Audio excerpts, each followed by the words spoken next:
This TFMR podcast is brought to you by your friends at JM Bullion. Visit jmbullion.com for all your gold and silver bullion needs. Hello again from TF Metals Report, and welcome back to your podcast summary for the week of January 15th through the 19th. Again, a full daily podcast, you're about 20 minutes worth, available to all TFMR subscribers every day, as well as analysis every morning, interaction on the site through the day. Again, $15 a month. In a time like this, it's money well spent. This current week, the week of the 15th through the 19th, began with a U.S. market holiday as we observed the birthday of Martin Luther King.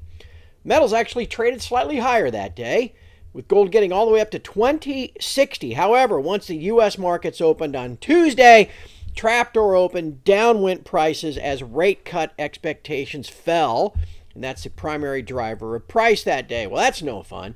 The whole sector hasn't been much fun for the last couple of years. What has been fun is uranium. Uranium price has gone from $30 or $40 a pound up to $100 a pound. And many of the uranium miners or exploration companies are doing quite well.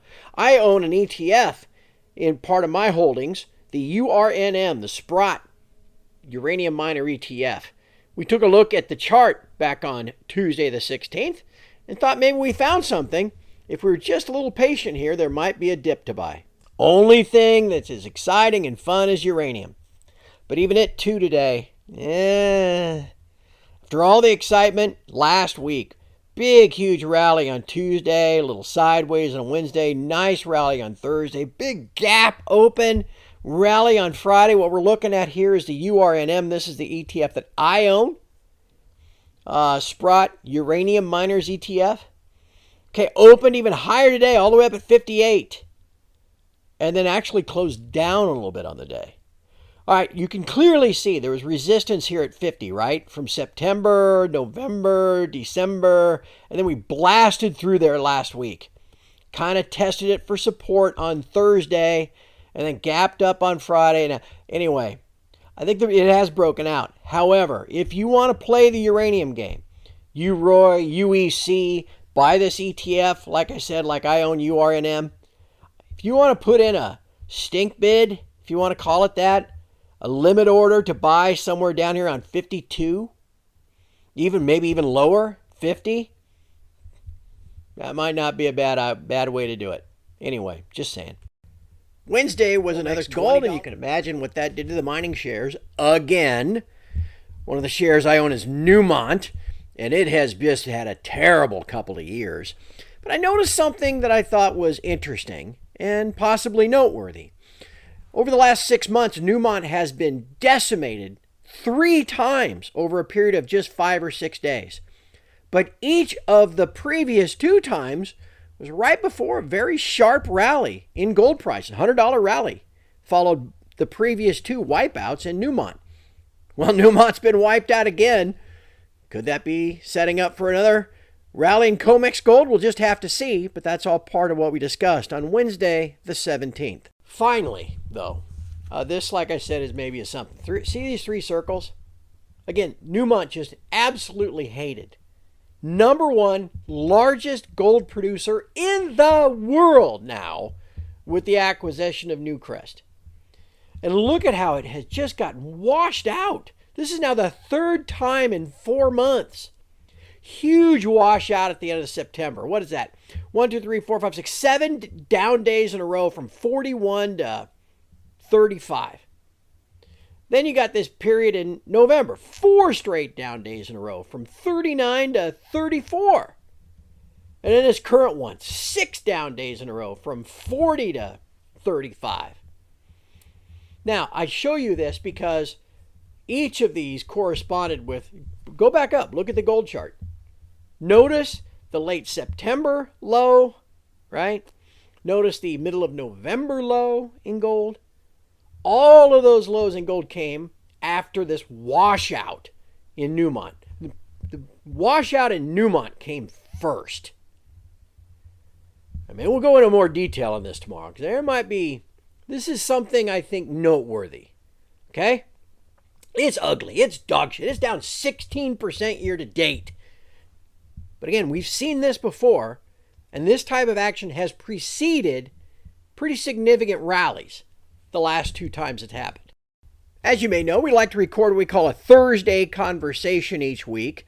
It's always a public podcast, free podcast. You don't have to be a TFMR member to listen. You can always just go to the TFMR homepage, find it, and give it a try. Our first Thursday conversation of 2024 was with a brand new guest, a guy by the name of Michael Leibowitz, who is a fantastic analyst and advisor.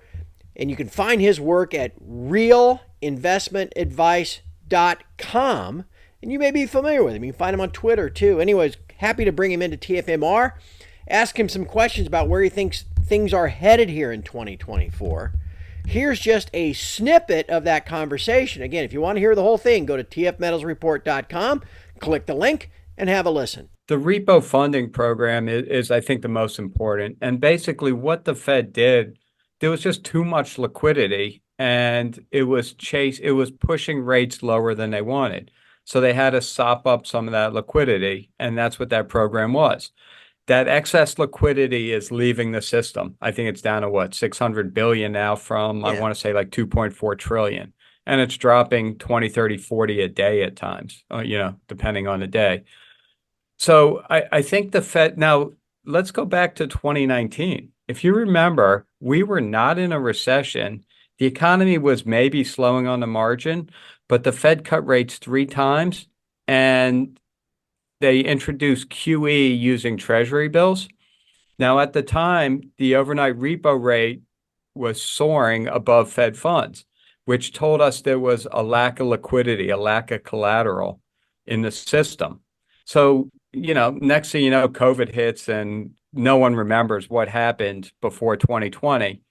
But I think we're starting to get back to where we were in 2019, that all this excess liquidity is leaving the system pretty rapidly now, and we're back to the point where liquidity is a problem. So I think what the Fed is recognizing, and why the Fed has done such an about face, is that, come March, April, May, whenever it is, there may not be ample liquidity in the system anymore. And we've already seen a few instances where overnight repo rates are 10 or 20 basis points higher than Fed funds.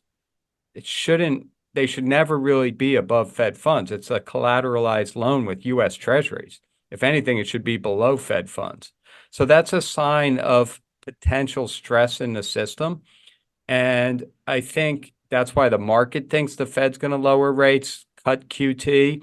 And that's why the Fed has really changed their tone, despite inflation still being above their 2% target. January 19th wraps up the week, but it's also the third Friday of the month, and that means it's option expiration day on the New York Stock Exchange.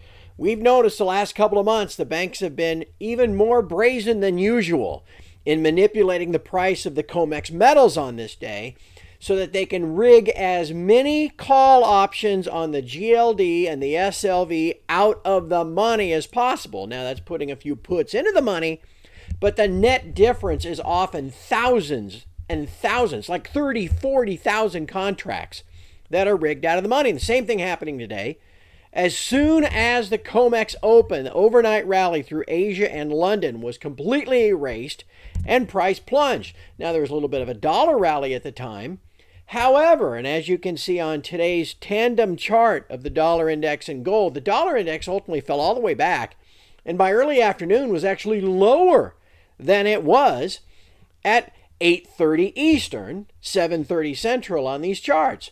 But of course, gold isn't back up to its high. It's still more than $10 off its highs, and silver is now still below 23 as well. This is overt manipulation by the banks to save themselves some money.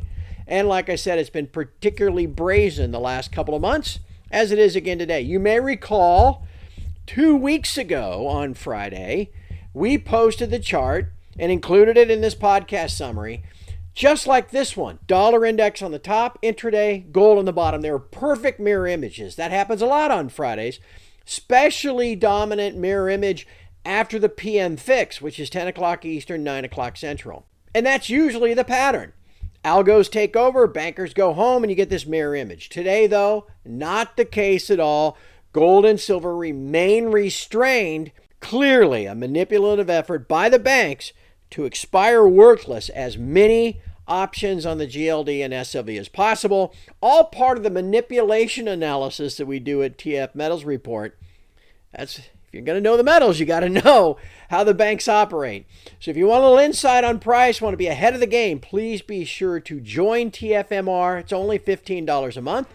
We'd love to see you there. TFMetalsReport.com. We'll be back next week with another one of these podcast summary reviews. Until then, I hope you have a great weekend.